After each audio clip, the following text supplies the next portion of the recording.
Ei pessoal, tudo bem? Eu sou Poliana, sou terapeuta, consultora em autismo e pós-graduanda em autismo pela Universidade Federal de Minas Gerais. Estou aqui para falar um pouquinho com vocês hoje sobre imitação, capítulo 8 do manual da Sally Rogers, Autismo, Compreender e Agir em Família. Esse capítulo, ele fala primeiro da grande importância da imitação para os meninos, né? Para todas as pessoas, aliás, não só nossos meninos autistas, mas todas as pessoas. Nós aprendemos muito por imitação. Todo o nosso aprendizado, na verdade, se dá através de imitação, né? A gente presta atenção no que as pessoas estão falando, a gente presta atenção nas ações dela. Se a gente não sabe se comportar num restaurante, a gente fica de olho na pessoa que entra para a gente poder imitar essa pessoa, né? Então a pessoa entra, a gente fica olhando, nossa, onde ela vai sentar? Como ela vai entrar em contato com o garçom? Será que ela vai pegar um prato agora? Será que ela vai fazer o pedido da bebida primeiro? Então, quando a gente não sabe como se comportar, quando a gente voa de avião pela primeira vez, a gente presta atenção em todo mundo que eles estão fazendo à nossa volta para que a gente possa imitar. Então, é uma competência muito importante de ser desenvolvida e nos autistas é diminuída. Os estudos mais recentes mostram que a área cerebral responsável pela imitação, os neurônios responsáveis pela imitação, que são os neurônios espelho, eles são menos ativados nas pessoas autistas. E aí a gente consegue ver isso através de imagem, né? Que as respostas nessa localização, né, nesses neurônios, ela é menos forte, assim, né? Ela é mais fraca, na verdade. Então, a gente precisa melhorar essa resposta, a gente precisa ativar esses neurônios, né? Então, aqui nesse capítulo, o objetivo é a gente estudar uma série de maneiras para que a gente desperte esses neurônios para o funcionamento, né? Funcionem neurônios espelho, que a gente precisa de vocês.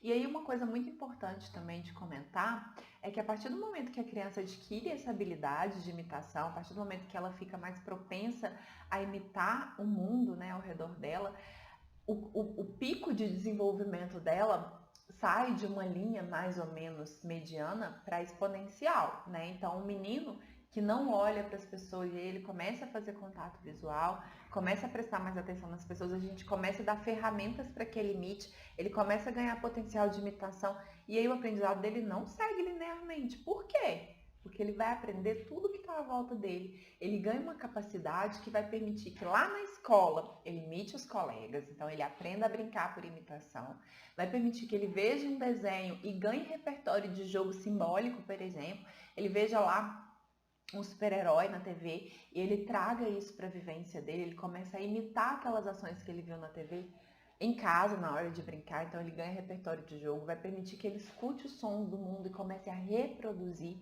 por imitação, né? Então, a imitação é uma habilidade extremamente importante para todas essas funções, para tudo isso que a gente está falando aqui, né? Então, assim, a linguagem é uma forma de imitação. A linguagem é aprendida por imitação. Então, se a gente não souber imitar, como que a gente vai aprender linguagem, né? Então, a gente precisa aprender imitação por essa série de motivos aí. E lá no capítulo 8, a Sally divide alguns tipos de imitação. Eu tô com uma colinha aqui para eu não esquecer nenhum, que é a imitação por sons. É a primeira que ela coloca, embora não seja a primeira que aparece. Mas ela vai explicando nessa sequência, então eu também vou explicar nessa sequência. Geralmente, a criança, ela imita gestos de coordenação motora grossa muito antes de imitar de coordenação motora fina e muito antes de imitar sons, né? Isso na vida, assim. Então, embora o bebezinho já comece a fazer sons, eu digo sons intencionais. É isso que eu quis dizer. Então, a fala é uma produção intencional por imitação. Isso aí vai acontecer com 1 ano. Provavelmente ele já vai dar tchau antes, ele já vai mandar beijo, ele já vai apontar, né? Ele vai imitar outros gestos corporais, bater palmas, antes de chegar na produção intencional dos sons, na fala, que também é uma forma de imitação, embora envolva outras habilidades muito mais complexas. Não é só imitação, mas passa pela imitação. Então, a Sally Rogers, ela fala o quê? A gente precisa melhorar a imitação de sons. E como que a gente vai fazer isso no dia a dia? Primeiro, a gente tem que aumentar a produção de sons, né? A gente vai aumentar a produção de sons na medida que a gente também produzir mais sons. Então a gente vai produzir mais sons e narrar tudo que essa criança estiver fazendo. Então a gente tende a não falar muito com o menino que não fala, ou não falar muito com o menino que não responde, né? Que não presta atenção na gente, que é mais desatento. Embora a gente já esteja trabalhando isso desde o capítulo 4, a atenção, contato visual, as trocas comunicativas, provavelmente a gente ainda não tem um menino que tenha esse repertório muito bem consolidado. Então a gente continua trabalhando tudo aquilo e ainda segue produzindo mais sons, como também foi dito lá, narrar tudo, fazer sons vocais lúdicos. Então a criança está comendo, a gente nham, nham, nham, nham, nham. A criança vai tomar banho, banho, lavar a mão. Então trazer bastante esses sons, pra gente trazer mais sons pro dia a dia deles. Sempre tá narrando, vamos subir, sobe, sobe, sobe, sobe, a escada. Meu Deus do céu, acabou de comer. Entendeu? Então, assim, a gente tem que trazer essa produção, continuar sempre falando com eles. Quer? Dá? Não? Gostoso, hein? Bolhas? Para eles irem adquirindo esse repertório, né? Esse arquivo de palavras e de sons. Então, a gente precisa ajudar eles a produzir mais sons fazendo isso. A gente precisa tornar os sons mais interessantes, né? A gente precisa motivá-los e dar também dicas sensoriais. Então, assim, como que a gente dá dicas sensoriais para aumentar a produção sonora? Na hora que a gente canta uma canção, o sapo não lava o pé, a gente mostra para eles ritmo, entonação, expectativa, e nisso a gente melhora a motivação e a energia para que eles prestem mais atenção no que a gente está fazendo. Então, quando a gente for cantar canções, a gente escolhe lá aquelas canções que forem sempre ser usadas no nosso dia a dia e começa, ó, o sapo não lava o pé, não lava porque não quer, ele mora lá na lagoa, não lava o pé porque não quer, mas quem chulé. E depois que a gente fizer isso algumas vezes, a gente começa a marcar os turnos que eles têm que participar. Então a gente começa a fazer, o sapo não lava o... Espera um ato de comunicação, que não necessariamente vai ser uma vocalização, não vai ser necessariamente uma produção de som no primeiro momento, mas um olhar, um sorriso, um interesse. Ou seja, estou esperando você completar a sua vez, você tem que tomar um espaço aqui. E isso vai mostrando para eles tanto a produção, melhorando a motivação para a produção de sons, quanto mostrando que nós estamos nos comunicando. Então, são atos, né? Eu estou esperando um ato dele para completar um ato meu. Então, melhorar isso aí, essa energia de músicas, de canções, trazer brinquedos que adicionem elementos sensoriais que sejam interessantes, como instrumentos musicais, né, para a gente cantar junto, microfone para ampliar o som que eles estão fazendo, que a gente está fazendo, aplicativos de mudança de voz, megafone, que seria aquela coisa de ampliar a voz, mas não precisa, não tenho, pode, um copo, gente, eu usei muito copo com o João. Então, quando ele fazia, ele estava lá balbuciando aleatório, né, balbuciando não, vocalizando, porque ele praticamente nunca balbuciou, eu ia, pegava o copinho, colocava na minha boca e fazia, e colocava na boca dele, para ele fazer, também. E nisso, eu fui mostrando para ele que ele produzia sons e que era legal isso. Outra coisa que também é bem legal é vibração. Tanto com vibradores, massageadores, né, elétricos, quanto colocar a criança em locais que vibram. Tipo o carro, quando a rua tá cheia de buraco, aqui no Lindeia tem, não sei se por aí tem. A criança vai, isso estimula a produção de sons, né? Colocar aqui debaixo das cordas vocais um massageador de leve, tá, gente? Para fazer essa vibração, isso estimula que as crianças produzam sons. As primeiras produções de sons, elas não têm intenção de comunicação, elas são sensoriais. É uma busca sensorial, um interesse de exploração sensorial nessa produção de sons. Então, os balbucios do bebê, né, eles são sensoriais. E aí a gente também quer que os nossos meninos passem por isso, porque eles têm que voltar lá naquilo que eles ainda não desenvolveram. Então, vamos fazer o quê? Fazer com que a criança preste atenção que ela produza mais sons, imitando os sons delas, trazendo os brinquedos interessantes, trazendo vibrações, elementos sensoriais, músicas com entonações. Beleza. A gente começou aí a atribuir. Toda vez que a criança faz um som, a gente imita. Brincadeira de índiozinho. Beleza. Então, ela tá provavelmente prestando atenção que ela produz mais sons e produzindo mais sons. E talvez produzindo até sons com intenção comunicativa ou aleatórios e agente da função da comunicação. Então, ela começa a produzir mais sons, a gente começa a dar função, né? Então, além disso tudo, ó, ajudamos eles a prestarem atenção nos sons e começarem a produzir mais sons. Beleza, passamos essa fase, ou estamos nessa fase. Também começamos a atribuir sentido para o que eles estão falando. Então, eles olharam para uma bola e fizeram, a bola? Ah, eu vou pegar para você. Pega a bola e entrega para a criança. Ela é reforçada. Muitas vezes ela não falou aquilo por intenção, mas ela começou a entender, ó, fiz um barulhinho, minha mãe atribuiu uma funcionalidade a isso. Beleza, então toda vez que eu fazer um barulhinho, eu ganho uma coisa legal, é isso? Ah, é. Então tá, vou fazer mais barulhinhos. Então nós vamos começar a dar função para esses sons e aceitar tentativas por aproximação, quando elas começarem a vir, né? Então, assim, a criança, a gente tá falando, bola! Ah, você quer a bola? A criança fez. Abriu a boca, aceitamos e reforçamos. Entendi a bola, ah tá. Fez um movimento só perioral que demonstrou, né, a tentativa de imitação dela, mas a gente já aceitou. Então tá. Em relação a sons, é isso, tá? Eu espero que tenha ficado claro. Aqui, qualquer coisa, vocês vão falando com a gente pra gente tentar melhorar. Imitação por sons. Nós não estamos falando de fala. Nós estamos falando como melhorar a imitação por sons. E aí também tem imitação com objetos, né? Então a gente vai fazer o quê? Imitar nossos meninos, como a gente já falou sobre isso. Imitar nossos meninos para que a motivação deles suba e para que eles comecem a prestar atenção na gente. Pô, mas minha mãe tá me imitando, nossa, que coisa legal, eu tô fazendo aqui, ó, com o carrinho. Pra frente, pra trás, pra frente, pra trás. Minha mãe começou a fazer também. E aí eu parei, minha mãe, parou! Uou! Claro que nesse tempo todo a gente está narrando, a gente está melhorando a motivação com as formas que a gente já aprendeu lá atrás. A gente não vai jogar aquilo no lixo, né? A gente só vai adicionar outros elementos. Então a gente parou.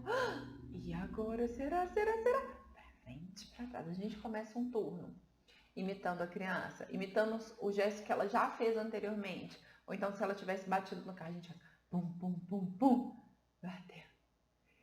Coisas que já estão no repertório dela, que são fáceis, porque toda vez que a gente vai ensinar uma habilidade nova, a gente começa do que é mais fácil para a criança. Então a gente vai ensinar imitação, a gente não começa por atos que a criança não consegue fazer. A gente não começa por imitação orofacial, a gente começa ensinando coisas que a criança já sabe fazer. Então, se a gente está fazendo uma imitação com objeto, a gente vai fazer uma variação, porque a gente está imitando ela, a gente vai fazer uma variação para ensinar a imitação.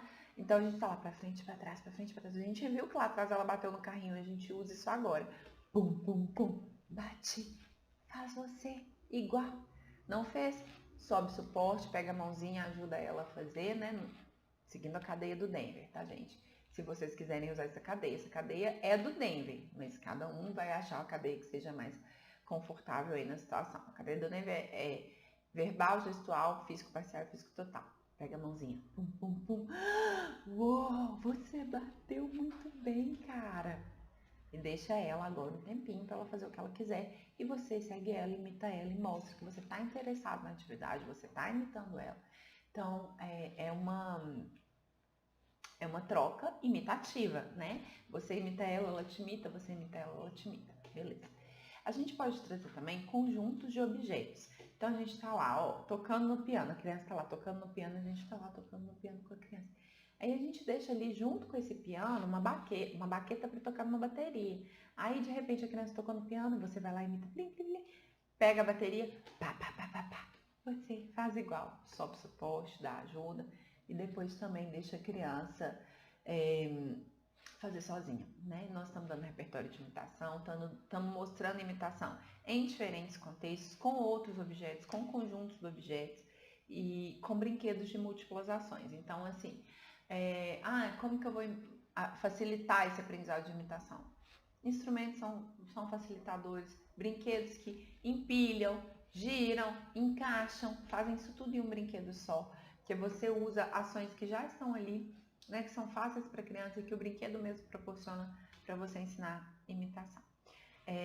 Também é importante a gente ensinar a criança a variar e expandir, né? Então, se a gente está ali brincando de bater, daqui a pouco, no tambor, a gente gira o tambor e ajuda a criança a imitar, porque aí ela vai estar expandindo a imitação, não vai aprender a imitar uma coisa só. Então, nas brincadeiras, a gente variar ao máximo para a criança aprenda a imitar e expandir. E cada vez que ela for imitando mais, gente, vai ficando mais fácil, como eu falei. Essa curva de aprendizado é exponencial, porque a partir do momento que ela aprende de fato a imitar, isso vai trazendo, agregando para ela habilidades neurológicas, caminhos neurológicos e ativação neurológica para que isso fique cada vez mais fácil.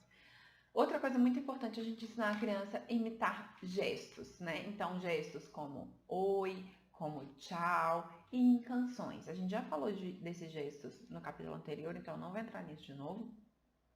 Mas canções, por exemplo, quando a gente for fazer uma canção, escolher uma canção que seja super reforçadora para a criança. Então, se fosse aqui em casa, seria a roda do ônibus gira, gira. Exatamente essa canção que eu ensinei o João a imitar, que é o hiperfoco dele. Então, aí ele ficava, né? Eu ficava gira, gira, gira, gira, roda do ônibus, gira, gira, pela cidade. O que eu queria imitar? Todos os gestos? Não, peguei um só, que era o gira, gira, que era um gesto fácil para ele imitar, e ensinei esse gesto. Então, primeiro a gente ensina um gesto de cada vez. A gente faz exagerando muito, usando uma canção que seja super reforçadora e motivadora.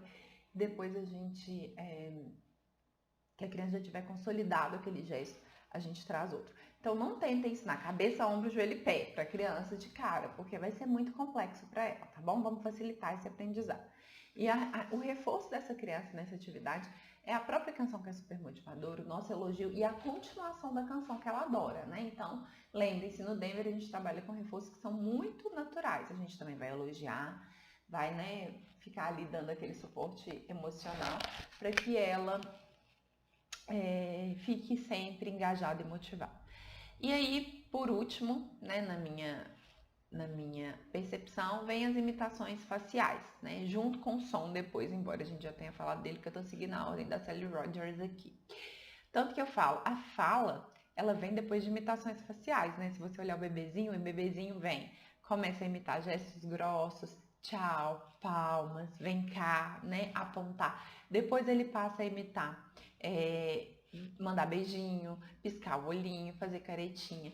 E por último, ele passa a falar, que é uma imitação mais sofisticada, que também depende de outras habilidades, né? Mas a imitação orofacial costuma ser um desafio. É importante a gente criar motivação para que nossos meninos imitem. Então, por exemplo, fazer, faz igual.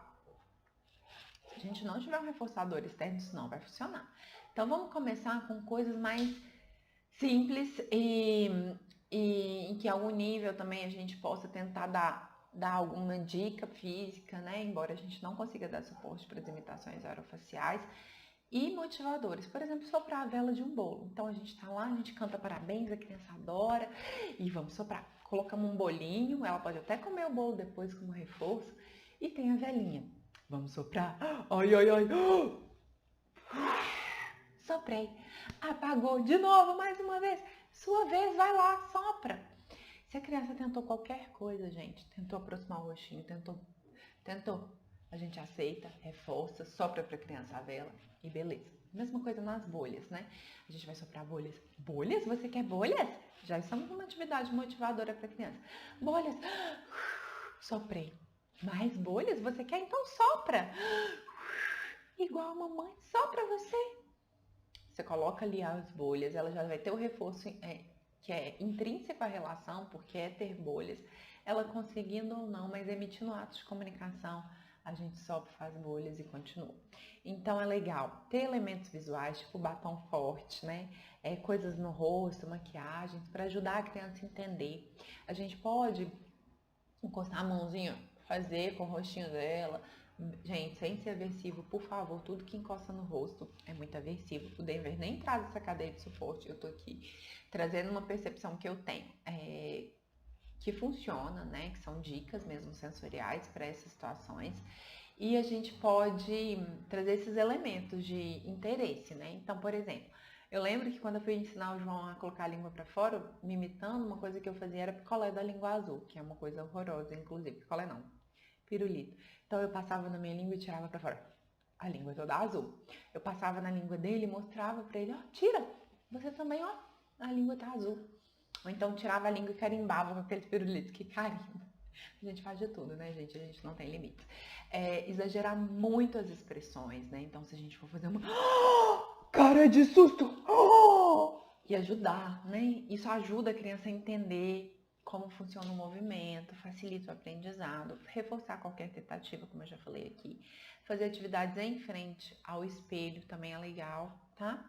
E porque facilita o contato visual, dá um elemento de interesse maior, né?